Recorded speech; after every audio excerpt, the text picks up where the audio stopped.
Hello everyone, welcome to our channel medico prime education. So finally Chhattisgarh का schedule आ चुका है state counselling NEET 2025 के लिए, जिसमें आप गवर्नमेंट कोटा के लिए आप अप्लाई कर सकते हो। अगर आप सीजी डोमिसाइल हो तो आप गवर्नमेंट और प्राइवेट के लिए आप एप्लीकेबल हो, आप अप्लाई कर सकते हो। अगर आप नॉन सीजी डोमिसाइल हो तो आप बस प्राइवेट के लिए यहाँ पर में अप्लाई कर सकते हो छत्तीसगढ़ में।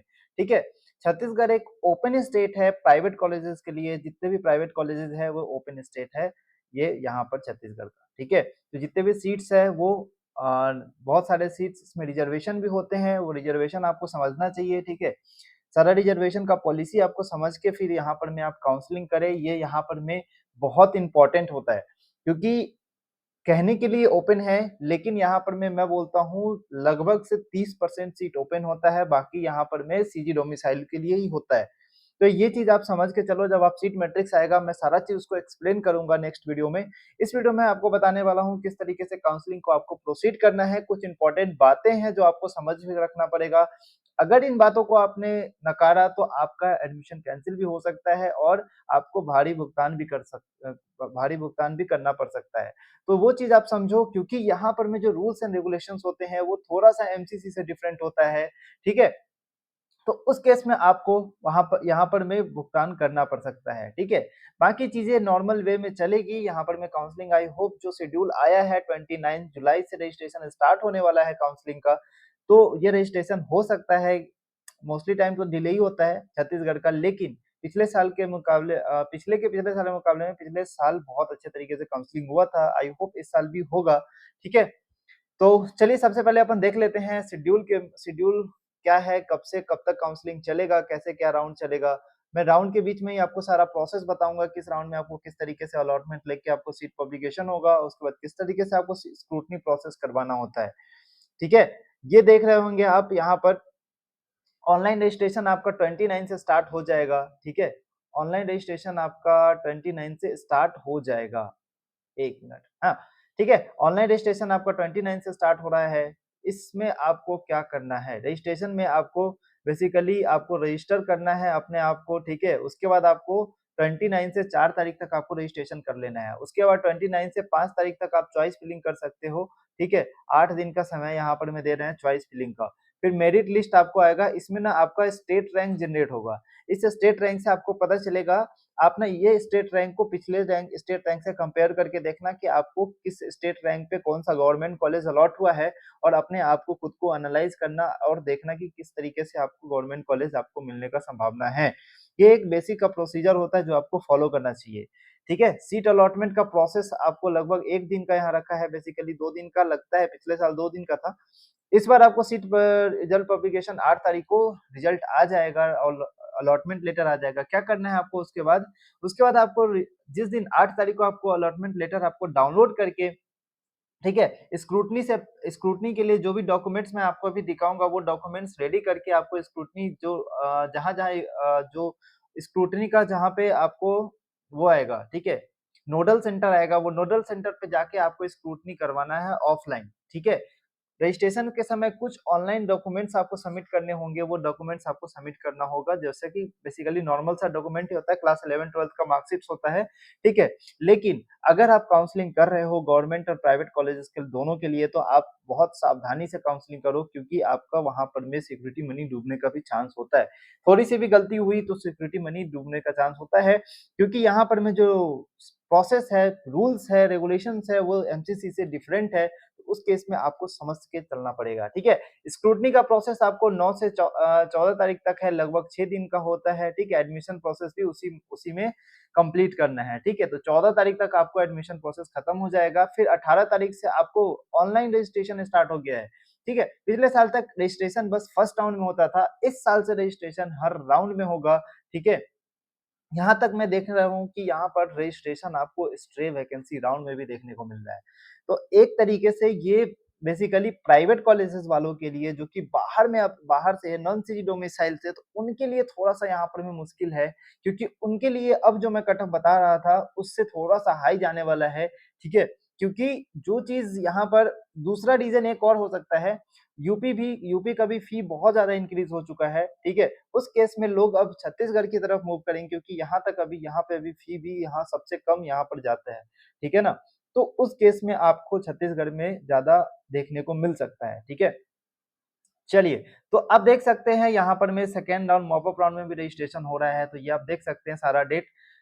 फिर आपको सेम उसी तरीके से रिजल्ट आने के बाद आपको अलॉटमेंट आएगा, अलॉटमेंट लेटर डाउनलोड करके आपको सारा चीज़ स्क्रूटनी करवाना है। एक चीज़ याद रखो, आपका अलॉटमेंट आया तो स्क्रूटनी कराना बहुत ज़रूरी है। भले ही आप एडमिशन लो ना लो, आपको डॉक्यूमेंट सबमिट करना है। अगर आपको अपग्रेडेशन लेना है, तो यहाँ पर मैं आपको स्क्रूटनी कराना ज़रूरी है। जो नोडल सेंटर आपको अलॉट किया जाएगा, उस नोडल सेंटर पे जाके आपको स्क्रूटनी कराना बहुत इंपॉर्टेंट है। अगर आप नहीं कराते हैं, तो आप काउंसलिंग से बाहर हो जाएँगे। ये सिंपल सा रूल्स में लिखा हुआ है। आप रूल्स को पढ़ना, ठीक है? कुछ दिन पहले रूल्स अपलोड हो चुका है ऑलरेडी, तो रूल्स को आप पढ़ना और मैं उसी में आपको बताया भी था कि इतने से इतने दिन तक का काउंसलिंग स्टार्ट हो जाएगा। सेम वही डेट आया है, आप जाके देख सकते हो, सेम वही डेट आया है और उसी के अकॉर्डिंग ही चलेगा, ठीक है?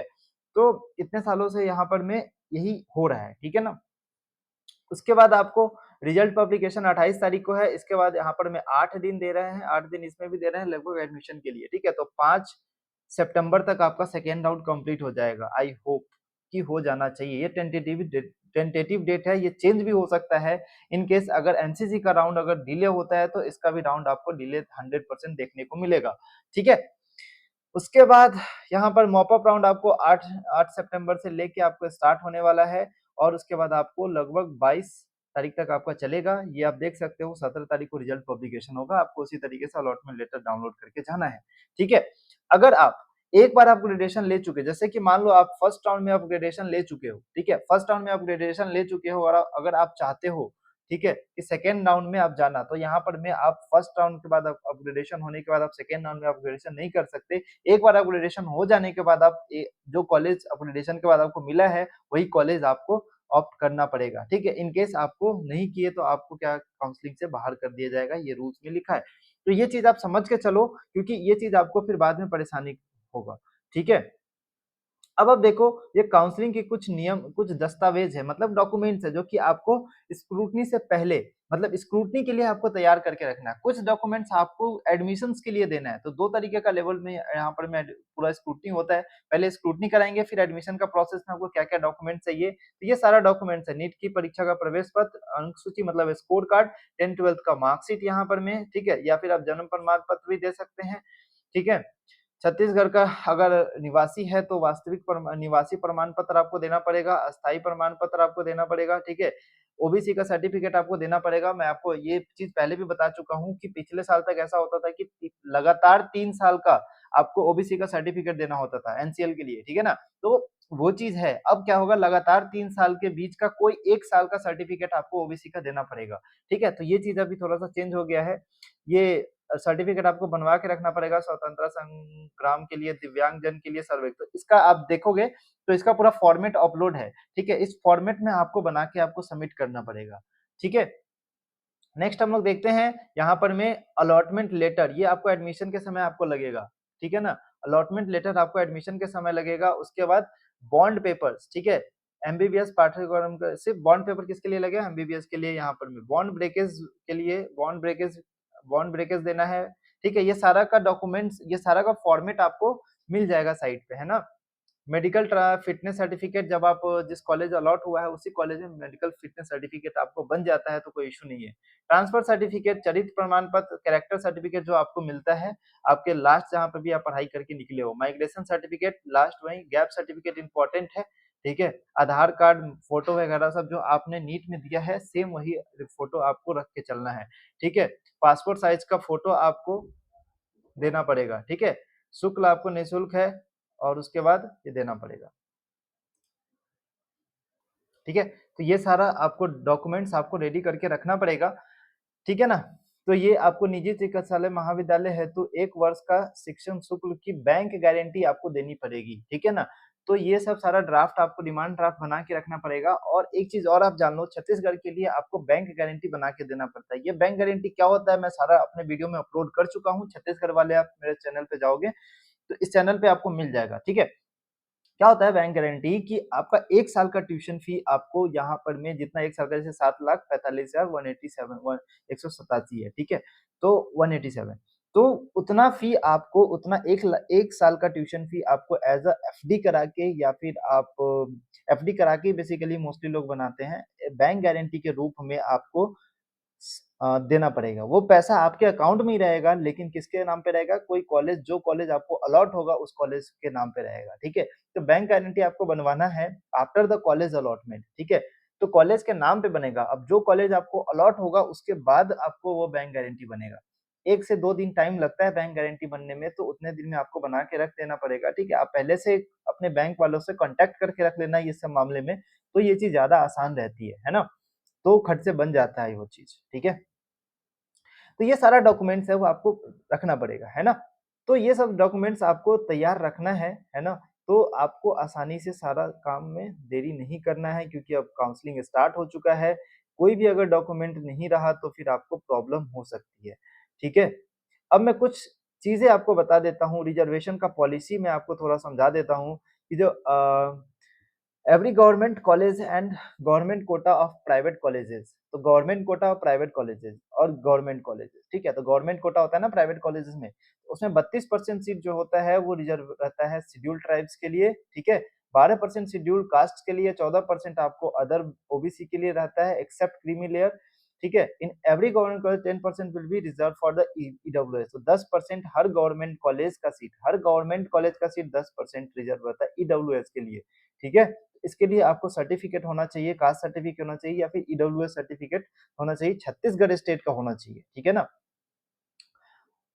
उसके बाद आपको 3% डिफेंस क्लास के लिए रिजर्व रहता है 3% आपको फ्रीडम फाइटर्स के लिए रिजर्व रहता है और 5% डिसेबिलिटी के लिए पीडब्ल्यूडी कैंडिडेट के लिए अपडेट रहता है और 30% जितने भी कैटेगरी है सब कैटेगरी में 30% सीट गर्ल्स के लिए रिजर्वेशन रहता है ये आप देख के चलो ठीक है तो आपको मैं बताया कि पहले की ये रिजर्वेशन क्राइटेरिया प्राइवेट कॉलेज में भी ये क्राइटेरिया लगा के रखे हुए हैं भले ही बोलने के लिए ओपन स्टेट है लेकिन है मैं बोला 30% सीट यहाँ पर में अप्रॉक्स 38 to 28% सीट रिजर्व रहती है बाहर वालों के लिए ठीक है ना ओपन रहती है मतलब इन केस आपको बीच में एमबीबीएस के बीडीएस या बीपीटी कोर्स हो उसके बीच में अगर आप गवर्नमेंट या प्राइवेट कॉलेज आप छोड़ते हो ठीक है last date of admission after the last date of admission ठीक है उस लास्ट डेट ऑफ एडमिशन के बाद आप गवर्नमेंट या प्राइवेट कॉलेज छोड़ते हो तो उस केस में एमबीबीएस हो तो अनरिजर्व के लिए आपको 22-25 लाख आपको भुगतान करना पड़ सकता है और रिजर्व कैटेगरी के लिए इंक्लूडिंग ईडब्ल्यूएस के लिए आपको 20 लाख भुगतान करना पड़ेगा ठीक है बीडीएस के लिए आपको 5 लाख और